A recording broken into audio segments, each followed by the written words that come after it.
अस्सलाम वालेकुम नाज़रीन, प्रोग्राम अनसेंसर्ड विद फयाज़ नाइट सां गॾु मां मुंहिंजो मेज़बान फयाज़ नाइट। नाज़रीन, गुफ़्तगू कंदासूं मुल्क जे अंदरि चूंडनि जी मौसम आहे। अॼोके हिन प्रोग्राम में असां सिंध जा उहे तक डिस्कस कंदासूं जनतकनि ते या त सख़्तु मुक़ाबिलो आहे या दिलचस्प मुक़ाबिलो आहे। ऐं उन हवाले सां उन तकनि ते गुफ़्तगू करण लाइ मूं सां गॾु स्टूडियो में मौजूदु आहे मुल्क जा सीनियर सहाफ़ी ऐं नामयारा तजनिगार जनाब सोहेल सांगी साहब हिते मौजूदु आहिनि स्टूडियो में। उनखे ख़ुशि आमदीद चवंदे प्रोग्राम खे अॻिते वधायूं था। सभ खां पहिरियों तक जेको आहे जेको डिस्कस कंदासूं उहो आहे जेकबा जो तक। जेकबा जो तक जेको हिन वक़्तु उते ॿिनि पंहिंजो साॻिया उम्मीदवार आहिनि ऐं उन उम्मीदवारनि जे विच में जेको मुक़ाबिलो आहे पीपल्स पार्टी जे पारां एजाज़ हुसैन जखरानी साहब बीठल आहिनि ऐं जॾहिं त मोहम्मद मियां सुमरो साहब आज़ादु हैसियत में बीठा आहिनि। ऐं आज़ादु हू न जेके PTI वारा आज़ादु आहिनि, हीअ बिल्कुलु उनखां जुदा थी करे आज़ादु हैसियत में बीठा आहिनि। ऐं इहो तक जेको आहे इन करे सख़्तु मुक़ाबले में आहे छाकाणि त गुज़िरियल भेरे बि इन तक ते सख़्तु मुक़ाबिलो थियो हुयो ऐं 2018 जे चूंडनि मुताबिक़ मोहम्मद मियां सुमरो साहब 92,274 वोट खया हुया, जॾहिं त एजाज़ हुसैन जखरानी साहब 86,876 वोट खणी इहो तक एजाज़ जखरानी साहब हारायो। मोहम्मद मियां सुमरो साहब गुज़िरियल भेरे इहा चूंड खटी हुई। सोहेल सांगी साहब ॾे हलूं था। सांगी साहब, इहो तक जेको आहे तव्हां कीअं था ॾिसो? इहो ॾाढो मज़ेदार तक आहे। कैंडिडेट मोहम्मद मियां सुमरो साहब ॾाढो उहो बि अहम आहे। इन में इम्पॉर्टेंट ॻाल्हि आहे त सुमरे साहब GDA जो कैंडिडेट थी कोन आयो आहे, इंडिपेंडेंट थी आयो आहे। हालांकि हीउ हूं जेको सियासी हवाले सां GDA जे अहिड़नि खाते में ईंदो आहे जंहिंमें अचणु खपे आहे। हिन तक ॿी जेका शइ थी आहे उहो इहो थियो आहे, हिकिड़ो त इहो थियो आहे त हिन जेका हिन भेरे तकबंदी थी आहे उहा चेंज आहे। उहा तकबंदी थी आहे जेको मूंखे उते जे कुझु दोस्तनि सां मूं ॻाल्हाए पियो, हुननि जो ख़्यालु इहो त इहो सुमरे साहब जे हक़ में थी वञे ऐं जखराणी साहब वारनि जी अलाए 2 UC घणियूं आहिनि उहे हुन पासे हली वियूं आहिनि, जंहिंजे करे हिनखे वधीक जखराणी खे 11 यूनियन काउंसिलूं जेके हुयूं जेके ठुल तालके जो हुयूं उहे कटे करे उहो जेको कशमीर ज़िलो आहे उनमें जेको इन जो तक आहे उन में शामिलु कयूं वियूं आहिनि। उहे ठुल तालके जूं उहे 11 यूनियन काउंसिलूं जेके हुयूं ज़ाहिर आहे उहे तमामु इम्पोर्टेंट आहिनि। 11 यूनियन काउंसिलूं जेके आहिनि उहे हुन तरफ़ हली वियूं आहिनि। अच्छा, ॿियो हिन में इहो आहे त ख़ुदि जखराणी फैमिली में इन ते बि पाण में न आहिनि ठहियल। एजाज़ जखराणी साहब ऐं ॿिए पासे जेको मुमताज़ जखराणी साहब जीअं इतला आहिनि त सुमरे साहब जी हिमायत पियो करे ऐं इन जे करे ख़ुदि विदिन फैमिली माना जखराणी जा वोट बि ऐं जखराणी सां गॾु जेके ॿियो जेके बिरादरी जा माण्हू बीठल उहे ॿिनि हिसनि में विराइजी विया आहिनि। त इन करे सुमरे साहब इन खां हटी करे त हू केतिरो बाअसर माण्हू आहे ऐं मथे जेको आहे सो मुशरफ जे दौर में तमामु इम्पॉर्टेंट पोज़ीशन्स ते रहियो आहे, सेनेट जो चेयरमैन बि रहियो आहे। त उहो इम्पॉर्टेंट पंहिंजी जाइ ते, पर ख़ुदि हिते लोकली जॾहिं ॾिसिजे त उन में बि ठीकु शयूं न आहिनि, इन जे हक़ में एतिरियूं कोन थियूं। हिते जेको जेके हिन तक जी जेका डायनामिक्स जे अंदरि जेके तब्दीलियूं आहिनि उन तब्दीली में हिकिड़ी तब्दीली इहा आहे त गुज़िरियल जेको सेट हो मोहम्मद मियां सुमरो साहब जेको इलेक्शन विढ़ियो पए उन सां गॾु जेको सेट हो उन सेट में PTI जे तरफ़ां उहो बीठो हुयो, हाणे उहो PTI जे तरफ़ां न बीठो आहे। एजाज़ हुसैन जखरानी साहब त पीपल्स पार्टी जो उम्मीदवार आहे, पर मोहम्मद मियां सुमरो हाणे PTI जो उम्मीदवार न आहिनि। उन खे जेको सपोर्ट में जेको जेकबाद मां जेको PTI जो उम्मीदवार बीठो हुयो असलम अबड़ो साहब बीठो हुयो, उहो बि PS तां कटे वियो हुयो गुज़िरियल भेरे। हिन भेरे असलम अबड़ो साहब PTI में न आहे, न को मोहम्मद मियां जे सपोर्ट में आहे, छाकाणि उन पीपल्स पार्टी जॉइन करे छॾी आहे। हू पीपल्स पार्टी पुराणो कारकुन आहे पंहिंजे यूथ एज खां। त उहो जेको फ़र्क़ु आहे हिते इहो फ़र्क़ु आहे उन तक जे अंदरि। ॿियो जेको तक में फ़र्क़ु थियो आहे त उते जेको गुज़िरियल भेरे जेको पीपल्स पार्टी जेका सीट ॾिनी हुई उहा औरंगज़ेब पंवर साहब खे ॾिनी हुई, मंज़ूर पंवर जे पुट खे। हाणे उनखे उते उहा सीट न मिली आहे।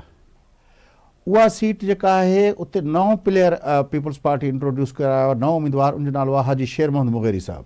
अच्छा, हीअ त मतिलबु को ठेकेदार टाइप जो आहे। बहरहाल हाजी शेर मोहम्मद मुग़ैरी साहब जेको आहे उते तक ते बीठो आहे। त औरंगज़ेब पंवर साहब खे वरी तक ॾिनो वियो आहे गढ़ी खैरे वारो।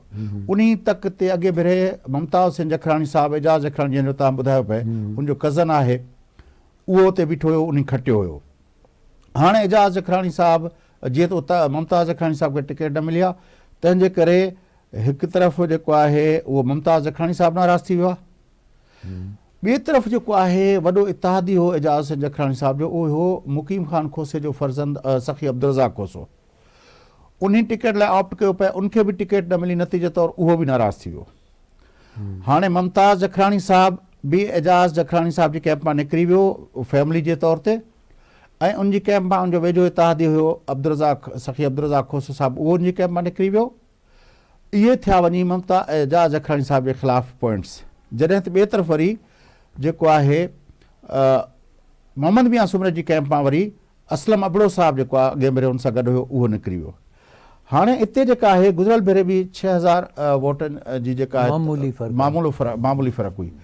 तंहिं करे हिन भेरे इहो तक जेको आहे ॾाढो दिलचस्प थी वियो आहे। जीअं तव्हां चयो पिया त जखराणी फैमिली जे अंदरि रिफ्ट पइजी वई आहे, उनजे करे एजाज़ जखराणी साहिबु तमामु घणी पंहिंजो जेको आहे उनजो तक बदियुनि में फ़र्क़ु थियो आहे। ठुल जो आहे उहे इलाइक़ा जितां उहो थियो आहे, जितां उहे 11 जी यूनियन काउंसिलूं हुयूं, जे उते पीपल्स पार्टी जो 5-7 हज़ार वधीक वोट हुयो एज़ कंपेयर टू जेके ॿिया पीपल्स पार्टी जा मुखालिफ़ हुया, ऐं उनजे करे उते उहो थी वियो आहे।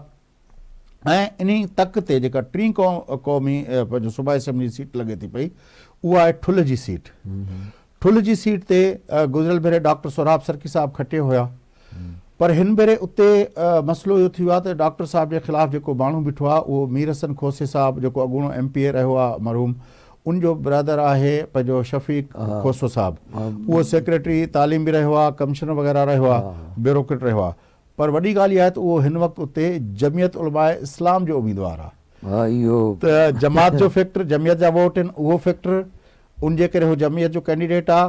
ऐं उते मुमताज़ जखराणी ऐं पंहिंजो मुक़ीम खोसे साहिब जे न हुजण जे करे त हिते इन ते जेको आहे तमामु सख़्तु मुक़ाबिलो आहे। हिते को PTI जो या पंहिंजे GDA जो ॿियो को कैंडिडेट न आहे? GDA त ॿुधायूं त जिते इहो इन्हनि जे विच में अंडरस्टैंडिंग आहे, JUI ऐं GDA जे विच में हिन सॼे इलाइक़े जे अंदरि अंडरस्टैंडिंग नज़र अचे थी पई। तव्हांखे नज़र ईंदो त हीउ जेको आहे लॻभॻि जेको आहे जेको असांजी लाड़काणो डिवीज़न आहे, उनमें सवाइ अब्बासी जेके बीठा आहिनि, मौज़म अब्बासी, उनजो भाउ जेको आहे पंहिंजो काज़िम अब्बासी, उनखां अलावा पंहिंजो असांजो डॉक्टर सफ़दर अब्बासी, उनखां सवाइ हिन पूरी लाड़काणे डिवीज़न जे अंदरि जेके बि उम्मीदवार बीठा आहिनि उहे JUI जा बीठा आहिनि। इहो वरी ठीकु आहे न। तव्हांखे हैरत थींदी त हीअ अॼोके हिन प्रोग्राम में डिस्कस कोन कयूं था, पर सुभाणे उन ते डिस्कस कंदासूं त जेको ॿियो तक आहे जेको शिकारपुर जो तक आहे, शिकारपुर ऐं उनमें थोरो कशमोर जा इलाइक़ा लॻनि था पिया, जिते मीर शबीर अली विजाराणी साहिबु पीपल्स पार्टी जो उम्मीदवार आहे। उनजे मुक़ाबले में जेको उम्मीदवार आहे उहो आहे पंहिंजो डॉक्टर इब्राहिम जतोई साहिबु। डॉक्टर इब्राहिम जतोई साहिबु जेको आहे उहो बि उम्मीदवार कंहिंजो आहे, JUI जो उम्मीदवार, हाणे ताज़ो जॉइन कयो। तंहिंजे करे वरी हुन पासे तां हलिया वञो, जेको ॿियो तक आहे कशमोर वारो तक आहे, उते पीपल्स पार्टी जो उम्मीदवार आहे अली जान मज़ारी साहिबु, जेको आहे उहे न पंहिंजो सलीम जान मज़ारी साहिब जा फर्ज़ंद आहिनि। उनजे मुक़ाबले में जेको माण्हू आहे शाहज़ैन बेजाराणी साहिबु, उहो नसरुल्ला बेजाराणी साहिबु अॻे महिने थिया हुया उन तक तां, उन मरहूम जा फर्ज़ंद आहिनि ऐं उहो काफ़लीग जे पारां थिया हुया। हाणे शाहज़ैन बेजाराणी साहिब बि जेके उम्मीदवार आहिनि उहे जमियत उलमा इस्लाम जा आहिनि। उन तक ते जेका PS आहे मीर ग़ालिब हुसैन डोमकी साहिबु ऐं हाजी अब्दुर्रऊफ़ खोसो साहिब जे विच में जेको मुक़ाबिलो आहे, त ग़ालिब हुसैन डोमकी साहिब बि जेको उम्मीदवार आहे उहो जमियत उलमा इस्लाम जो उम्मीदवार आहे। ऐं ख़ुदि जेको शिकारपुर जे अंदरि इम्तियाज़ शेख साहिब जे मुक़ाबले में जेको बीठल आहे पंहिंजो तैमूर पठान साहिबु, आगा तैमूर साहिबु, उहे बि जमियत उलमा इस्लाम जा कैंडिडेट आहिनि। त हिते तव्हांखे दिलचस्प नज़र ईंदी त इहा जेके बाअसर ऐं इलेक्टेबल्स जेके हुया, उन्हनि कीअं पंहिंजो जेको आहे पंहिंजो पीपल्स पार्टी जो मुक़ाबिलो करण लाइ पंहिंजा मसलकी, पंहिंजा रिवायती, पंहिंजा जेके उहे जेके आहिनि उहे फ़र्क़ु फ़िक्री ऐं पंहिंजो उहे विसारे उहे सभु जेके आहिनि वञी जमियत उलमा इस्लाम जा कैंडिडेट थिया आहिनि। इहा हिते दिलचस्प सूरत हाल आहे। ऐं इहो पूरी पट्टी जेका आहे उनमें जेको आहे इहा एजाज़ हुसैन जखराणी साहिब वारो तक, ऐं उनखां पोइ जेको आहे ॿियो तक जेको आहे जंहिं ते पाण डिस्कस कयोसीं पिए अली जान मज़ारी ऐं जेको आहे पंहिंजो शाहज़ैन बेजाराणी साहिब जो तक आहे। ऐं टियों तक जेको आहे शबीर अली बेजाराणी ऐं डॉक्टर पंहिंजो जतोई साहिबु जेको आहे मोहम्मद इब्राहिम जतोई साहिबु। इहे टई तक दिलचस्प आहिनि इन ख़िते पंहिंजो इन एरिया जे अंदरि, ऐं टिनि तकनि ते ज़बरदस्त मुक़ाबिला आहिनि। ऐं ॾिठो वञे त इहे हिते मतिलबु आहे के बि अपसेट को बि तव्हांखे ॾिसण में अचे थो। ऐं वॾी ॻाल्हि इहा त हिते जेके बि सूबाई सिम जा तक आहिनि इन्हनि टिनी तकनि जे अंदरि उनमें सवाइ जेको आहे मुंहिंजे ख़्याल में वक़फ़ो वठूं था, वक़फ़े खां पोइ नाज़रीन इहो सिलसिलो गुफ़्तगू जो जारी आहे। वक़फ़ो वठूं था, वक़फ़े खां पोइ मोटी जी गुफ़्तगू प्रोग्राम खे अॻिते वधाईंदासीं सां गॾु।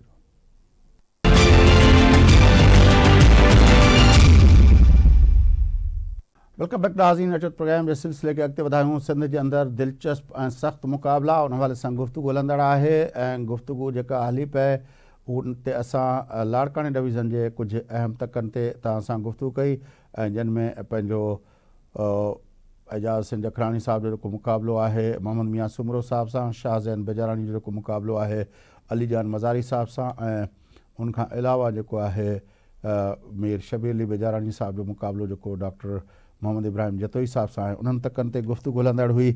पर हाणे पंहिंजो दादू जे बारे में गुफ़्तगू कयूं था। पंहिंजो दादू जे बारे में, दादू छाकाणि त उते अॻूणो सिंध जो वॾो वज़ीर लियाक़त अली ख़ान जतोई साहिबु उते बीठो आहे ऐं उते सांगी साहिब जेका दिलचस्प सूरत हाल आहे उहा इहा आहे त जेका गुज़िरियल लोकल गवर्नमेंट जी चूंडूं थियूं हुयूं उनमें मेहड़ वारी जेका म्यूनिसिपल कमेटी हुई उते पीपल्स पार्टी जी भेट में लियाक़त जतोई साहिबु उते काफ़ी उन पंहिंजी मसल पंहिंजो ॾेखारियो, उनखे वोट काफ़ी चङा ख़ासा उनजे हिमायत याफ़्ता उम्मीदवारनि खे पिया हुया ऐं जंहिंखां पोइ वरी उते उहो थियो। त इन लाइ हाणे बि सभिनी माण्हुनि जो उते नज़रूं आहिनि त उते थोरे जो मार्जन जेको हुयो उहो 14,000 खनि जो आहे, 14,000 खनि जो आहे। पर हीउ जेको ॿुधायूं थो एपिसोड जे करे उते चवनि पिया त इहो दिलचस्प मुक़ाबिलो थींदो। हा, इन में हिकिड़ी ऐं दादू में वरी ॿियो फैक्टर जेको आहे उहो बोर्डुनि जो बि आहे। त इन ते वॾो थियो हुयो, ख़ासि तरह सां इहो ख़ैरपुर नाथन शाह और थियो उन कीअं ॿुॾो त उन ते मीडिया में त चङी ख़ासियूं शयूं आयूं हुयूं। पर उन खां हटी करे मतिलबु त जेकॾहिं ॾिसजे त लियाक़त जतोई साहिबु सियासी हवाले खां चङो अरसो इन गुम रहियो। पोइ विच में इहे बि ख़बरूं पियूं हलियूं त भई इहो पीपल्स पार्टी में शामिलु थो थिए, पोइ वरी किन किथे को रस्ता रोक के न वञे छा, उहो सॼो हिकिड़ो रहियो बैकग्राउंड। बराबरि उते पीपल्स पार्टी जे लाइ का जॻह न पई पैदा थिए।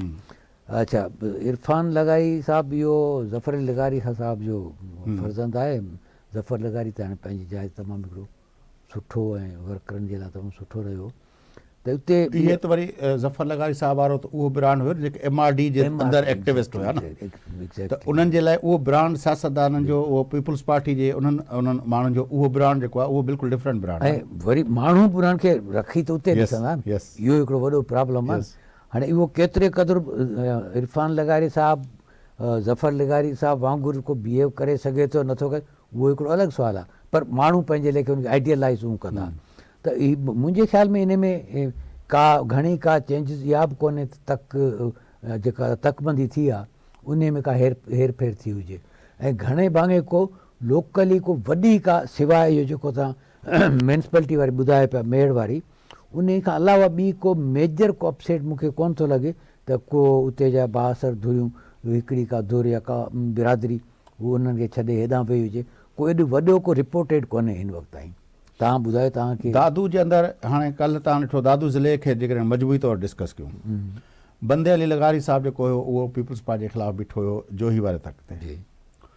उन जेको आहे अॼु अलाए कल्ह जेको आहे पीपल्स पार्टी जी जेका पंहिंजो अॻुवान आहे अदी फरियाल टालपुर साहिबु आहे उन जे उन ते उन सां मिली उन पीपल्स पार्टी उनमें पंहिंजो विथड्रॉ कयो आहे ऐं पीपल्स पार्टी उम्मीदवार जी सपोर्ट कई आहे।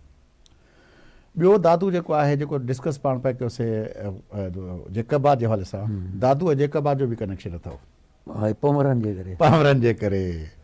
छाकाणि त पामर बिरादरी चयो हुयो जेकॾहिं असांखे उते न ॾींदव, छाकाणि उते असलम अबड़ो बि कैंडिडेट हुयो, मुमताज़ जखरानी साहिबु बि कैंडिडेट हो, शेरमंद मुगरी साहिबु बि कैंडिडेट हुयो ऐं औरंगज़ेब पामर साहिबु बि कैंडिडेट हुयो। हाणे 4 उम्मीदवार हुया ऐं 2 तक हुया। अच्छा, हिते राणीपुर वारे पीरनि जो असरु अथव? अच्छा, दादू है? हा हा, अच्छा, गुड। इहो कंहिं ज़माने में हितां बीठो खटियो बि मीरा मोहन शाह पीर ऑफ राणीपुर इन अच्छा। त उहो जेको आहे उहो पामर बिरादरी जेको आहे अॻे भेरे बि मूंखे यादि आहे 2013 में दादन पामर जेको आहे उहो बीठो हुयो, उहो नाराज़ थी वियो पीर मज़ल हक़ साहिब खां, त उहो वरी इलेक्शन में बीह रहियो हुयो। हिन भेरे बि पामर बिरादरी जेको आहे इहो नोट पंहिंजो पार्टी क़यादत खे इहा मैसेज वियो त भई जेकॾहिं तव्हां उते औरंगज़ेब पामर खे जेकाबाद जे अंदरि जेकॾहिं न मिलियो, पंहिंजो सीट न मिली, टिकट न मिली, त पोइ जेका पामर बिरादरी उहा रद्द अमल करे सघे थी दादू में। नतीजे तौर ते पोइ पामर बिरादरी खे हुते जेकाबाद में अकोमोडेट कयो वियो। ऐं उन हवाले सां जेका तव्हां ॻाल्हि कई न, त मेजर जेके को अहिड़ी का शिफ्ट न आई, या को अहिड़ो बाअसर माण्हू जेको आहे पीपल्स पार्टी खे छॾे हुन पासे वियो हुजे, जीअं पाण जेकाबाद जी सूरत हाल ते पिया ॻाल्हायोसीं, त उन हवाले सां इहा आहे। पर बोर्ड और फैक्टर अहम फैक्टर आहे, ऐं उनजी रिफ्लेक्शन असांखे लोकल गवर्नमेंट जे चूंडनि में नज़र आई, जेको पाण द मेयर म्यूनसिपल कमेटी ते ॻाल्हायोसीं पिया। तंहिं करे इहो तक जेको आहे उहो इम्पोर्टेंट सम्झियो पियो वञे। त हिते जेको आहे मार्जन जेको आहे 14,000 जो आहे, माना 5-7 वोट हेॾे होॾे थिया। पब्लिक ओपिनियन में बि यस इहो मैटर। हा, इहा अलॻि शइ आहे त माण्हुनि खे लियाकत जो हिसाब अट्रैक्ट करे थो या नथो करे, उहा अलॻि शइ आहे। पर पब्लिक ओपिनियन में मतिलबु त इहो थोरो पीपल्स पार्टी कैंडिडेट लाइ ॾुखियाई आहे। चलोसीं हाणे तव्हांजे ज़िले था हलूं। थरपारकर ज़िले में 2 क़ौमी असेंबली जा तकिन चवनि पिया त ॿई दिलचस्प आहिनि। हा, इहे ॿई दिलचस्प आहिनि। हिन में ॾाढी मज़ेदार ॻाल्हि आहे फैज़ साहब त 2013 जी जेका चूंड थी, उन में पहिरियों दफ़ो पीपल्स पार्टी अरबाब फैमिली खे वाइंड अप करे छॾियो। उनजो को बि माण्हू न पियो बीहे, सवाइ हिन जो हिकिड़ो को आयो त उहो पीपल्स पार्टी जे टिकट ते आयो। ऐं पोइ यको इहो सिलसिलो रहिजी वियो। उन ते माण्हू पंहिंजे तौर ते उहो जेको थींदो आहे भई राजूनी मामला, उहे सभु राजूनी ताद, उहे सभु हिकिड़े पासे थी वियो। पीपल्स पार्टी अकेली पार्टी जे तौर ते उभरी आहे, जेका मुसलसिल रही। हिन वक़्तु ते 2 तक आहिनि। हिकिड़ो उहो क़ौमी असेंबली जा, हिकिड़ो उहो आहे जेको इस्लाम 114 ऐं 115 आहे, 214 त हुते आहे छाछरो नगर पार्क। त हिते जेको आहे सो हिते पीर नूर मोहम्मद शाह जीलानी, इहो कामारे जो आहे, सदाईं हुतां चूंडबो रहियो आहे। ऐं पहिरियों दफ़ो जेको आहे सो 1985 में इहो चूंडजी आयो। उनखां पोइ लगातार अचे पियो चूंडनि में। हू गुज़ारे वियो त उनजे जेका बाई इलेक्शन थी, उन में मुंहिंजो पुटु आयो पीर अमीर शाह, उहो आयो। ऐं गुज़िरियल भेरे जेका चूंड थी, उन में जॾहिं पीर नूर मोहम्मद शाह हुयो, त ओॾी महिल जेको आहे सो हिते उनजे साम्हूं PTI जो शाह महमूद कुरैशी हुयो। शाह महमूद कुरैशी ऐं हिन ॿिन्ही जे विच में जेको फ़र्क़ु हुयो, उहो समवेयर 8-9 हज़ारनि जो हो। 7,000 जो, 72,880 तक़रीबन इहो। हाणे हिन तक में 3-4 बिरादरियूं इम्पॉर्टेंट आहिनि। हिकिड़ो रहमा, हा, हाणे उहो उम्मीदवार GDA जो आहे, GDA जो आहे। अच्छा, ॿियो जेको आहे अब्दुर्रज़ाक रहमो, ॿियो जेको आहे उहो समेजा। अच्छा, उनखां पोइ जेके आहिनि उहे समेजा बिरादरी जी बि जेको हुयो ग़ुलाम हैदर समेजो साहब, उहो बि त हलियो वियो न पीपल्स पार्टी छॾियो। ज़िले काउंसिल जो हीअं चेयरमैन आहिनि पीपल्स पार्टी में। अच्छा, हा। ऐं ॿिया जेके आहिनि से अक़लियत आहिनि, मेंगवाड़, कोली, इन्हनि जो वॾो वोट आहे। भीलनि जो आहे पर एॾो घणो कोन्हे, पर बहरहाल इहो डिसेसिव फैक्टर आहे हिननि जो। अच्छा, हिन में सॼे में मतिलबु त हिन वक़्तु, अच्छा, गुज़िरियल इलेक्शन में इहो थियो त हिन पीर नूर मोहम्मद शाह त खटियो, पर हिननि अहिड़े नमूने सां कयो जो जेको पीपल्स पार्टी जो सूबाई असेंबली ते में कैंडिडेट हुयो दोस्त अली राम, उहो हाराए वियो।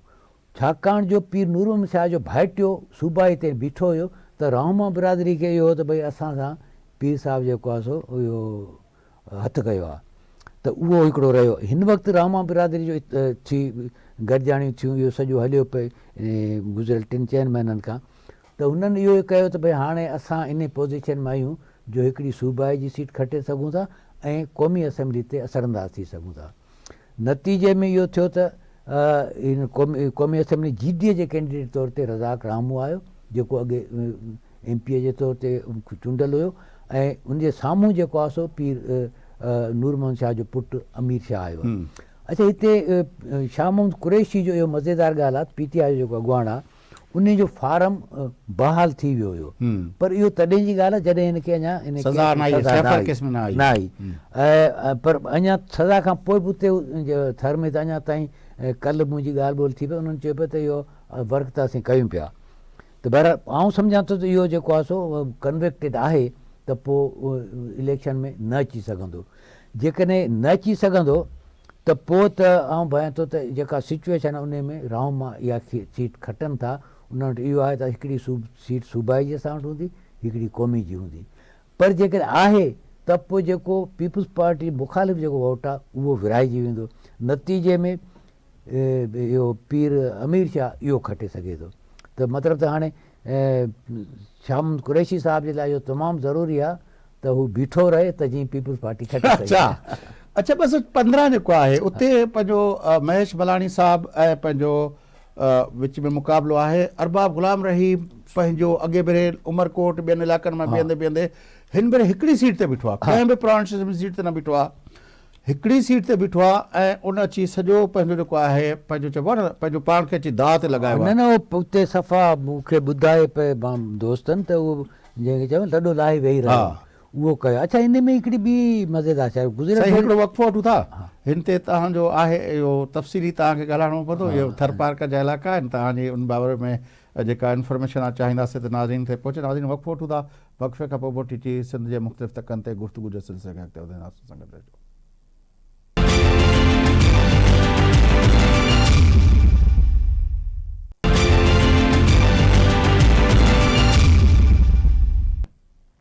वेलकम बैक नाज़रीन, अचो प्रोग्राम जे सिलसिले खे अॻिते वधायूं। गुफ़्तगू हलंदड़ आहे सिंध जे अंदरि क़ौमी असेंबली जे मुख़्तलिफ़ तकनि ते गुफ़्तगू हलंदड़ आहे। उहे तक जन ते दिलचस्प ऐं सख़्तु मुक़ाबिला आहिनि ऐं उन हवाले सां थरपारकर जी NA 214 ते जिते पाकिस्तान पीपुल्स पार्टी ऐं अॼु पीर नूर मोहम्मद शाह जो फर्ज़ंद अमीर अली शाह जिलानी साहिबु बीठल आहिनि, जॾहिं त उनजे मुक़ाबले में अब्दुल रज़ाक राहिमू साहिबु GDA जे पारां बीठल आहिनि। उन ते गुफ़्तगू हलंदड़ हुई। हाणे असां गुफ़्तगू कंदासूं 215 जिते बि हिकिड़ो दिलचस्प मुक़ाबिलो आहे, छाकाणि त थरपारकर जे तमामु वॾी शख़्सियत अॻूणो वॾो वज़ीर अरबाब ग़ुलाम रहीम साहिबु बीठल आहिनि ऐं उनजे मुक़ाबले में जेका आहिनि महेश मलाणी साहिबु जेको गुज़िरियल भेरे बि खटिया हुआ। गुज़िरियल भेरे बि हिते अरबाब ख़ानदान जो ई माण्हू अरबाब ज़काउल्लाह बीठा हुआ ऐं उन 87,000 वोट खयां हुआ, जॾहिं त उनजे मुक़ाबले में महेश मलाणी साहिबु लॻभॻि 19,000 वधीक वोट खयां हुआ 1,06,000 वोट ते। साईं हाणे तव्हां छा था सम्झो इहो जेको 19,000 जो मार्जन हुयो अरबाब साहिबु उहो कीअं उहो गेन कंदो? ॾिसो इन में जेके ॿ वॾियूं डेवलपमेंट्स आहिनि। हिकिड़ी डेवलपमेंट इहा आहे त ख़ुदि अरबाब ज़काउल्लाह जेको हाणे हिन भेरे डीपले वारे इन तक ते बीठो आहे सूबाई असेंबली में, उन मुक़ाबले में पीपुल्स पार्टी जो आहे अरबाब अताउल्लाह। हाणे ही पाणत में जेकनि से इन्हनि जा छा चवनि त सालो भेण हुजे ईअं आहे त माइटी सिधी। त हिननि उते जेका ॻाल्हि हले पई उहा या पहले त इन्हनि ॿिन्ही जो या अरबाबनि जो पाणत में जेको इहो थी वियो आहे त भई हिते अरबाब अताउल्लाह खे फिरियण था ॾियूं ऐं ज़काउल्लाह सच को घणो वर्क न कंदो ऐं इहो त भई पोइ हिते जेकर हुनखे ॾियूं था पोइ अरबाब अताउल्लाह पंहिंजी जेका बि सपोर्ट आहे उहा उनखे सपोर्ट करे इन अरबाब ग़ुलाम रहीम जे यानी पीपुल्स पार्टी जे कैंडिडेट महेश मलाणी जे मुखालफ़त में। पर उन बावजूदि इहो बि बहरहाल फ़िलहाल त नज़र अचे पियो त अरबाब अताउल्लाह उते अचे थो त पोइ चवे थो माण्हुनि खे भई महेश मलाणी साहिब खे वोट ॾियो। पर उतां खां ज़काउल्लाह जेको आहे सो पंहिंजी वर्क सफ़ा हुनजो नॉमिनेशन मौजूदु आहे पंहिंजी जाइ ते, पर जीअं सरगर्मी सां थिए ओहिड़े नमूने सां उहो न पियो करे सघे। त हिकिड़ो त ही वॾी डेवलपमेंट त अरबाब फैमिली अंदरूनी खाना जेकॾहिं इहो करे त अताउल्लाह जेको आहे उहो फैमिली जे उनजे करे मतिलबु मूंखे अॼु हिकिड़े दोस्त ॿुधायो, मूं ॻाल्हि कई पे डीपले जो, हुन चए त ही त जहिड़ो कर अनअपोज़ आहे मतिलबु अताउल्लाह जे लाइ त उहो हिकिड़ो मतिलबु आहे तासुर इहो। ॿियो जेको हिन में फिनामिना आहे उहो आहे हिते हिन तक में भीलनि जा वोट ॻच आहिनि ऐं गुज़िरियल भेरे जेको लाला लजपत बीठो हुयो उन ॻच जहिड़ा वोट खयां हुया।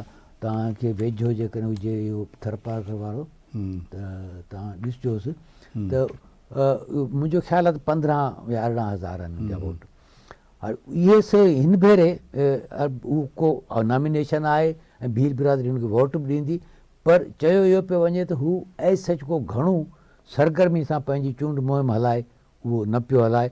उन जे करे जो अरबाब ग़ुलाम रहीम गुज़िरियल भेरे PTI सां गॾु बीठो हुयो ऐं हिते जेको आहे सो ऐं हीउ PTI जो आहे जेको लाला लाला लाजपत उहो बीठो आहे ऐं उन जी सपोर्ट जेका आहे सा जहिड़ो कर हिनखे थिए पई।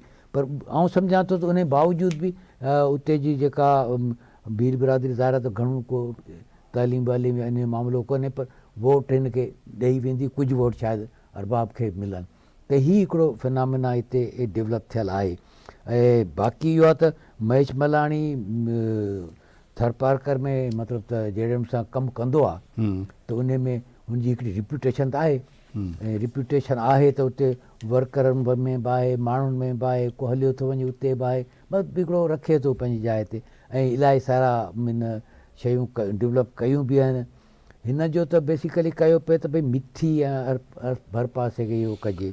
पर हिते जेका ॻाल्हि आहे, हिकिड़ी ॻाल्हि जेका आहे उहा गुफ़्तगू थींदी आहे त कारकर्दगी ते ऐं हुन ते वोट केतिरो पवंदो आहे। मिसाल थरपारकर जी ॻाल्हि था कयूं ऐं बिरादरी बुनियाद ते केतिरो वोट पवंदो आहे। जीअं तव्हां चओ था त हिकिड़ो त पंहिंजो पिराणियूं गादियूं आहिनि, ॿियो असांजी जेका आहे हिंदू बिरादरी जे अंदरि जेका कास्ट आहिनि, भील पंहिंजे भीलनि खे वोट ॾियनि था, कोली कोलियुनि जे हवाले आहिनि, पंहिंजो जेको आहे मेघवाड़ मेघवाड़नि जे हवाले आहिनि, ऐं ॿियो जेको आहे जे राहिमा राहिमनि जे हवाले आहिनि ऐं पंहिंजो नोहिड़ा नोहिड़नि जे हवाले आहिनि। ईअं माना जेको उहो थिए थो पियो, उहो थिए थो। या कारकर्दगी मिसाल तौरु इहो चयो वञे थो त वॾो रोड नेटवर्क जेको आहे अरबाब ग़ुलाम रहीम जे दौर में थियो, पर हाणे गुज़िरियल 15 सालनि में थर कोल खां वठी ॿिया रोड रस्ता, उनखां पोइ नौकिरियूं, उनखां पोइ जेको हीउ महेश मल्हाणी जे हवाले सां जेको तव्हां ॻाल्हियूं था कयो, त उन बुनियाद ते बि कंसीडर थिए थो या सिर्फ़ु बिरादरी वज़न? ॾिसो, इन में जेको कंसीडर थिए थो उहो इहो थो थिए त जेको कैंडिडेट आहे उहो ज़ाती तरह सां उते जेके बि हिकिड़ा हर ॻोठ में 2, 3, 4, 5 माण्हू वोकल आहिनि, उन्हनि खे हू केतिरो ओबलाइज करे थो। इन ते बिल्कुलु घटि वोट हूंदो तमामु, जंहिंजे लाइ इहो थिया हिन फलाणे साहिबु हितां ई रोड ठारायो या हिते स्कूल ॾिनई या छा कयईं, इहो मैटर कंदो त भई हिन ॻोठ जे असां 50 माण्हुनि खे नौकरियूं ॾिनियूं, इहो मैटर कंदो न। पर जीअं मिसाल तौरु जीअं पाण हाणे लाला लाजपत जी ॻाल्हि था कयूं, जी, भील बिरादरी जो वोट हाणे महेश मल्हाणी साहिबु किथे कमु कया हूंदा या किथे अरबाब ग़ुलाम रहीम जा को कमु थियल हूंदा, उहे काउंट थींदा या न बसि लाजपत बीठो आहे भील बिरादरी जो त पोइ वोट उॾाए वेंदो?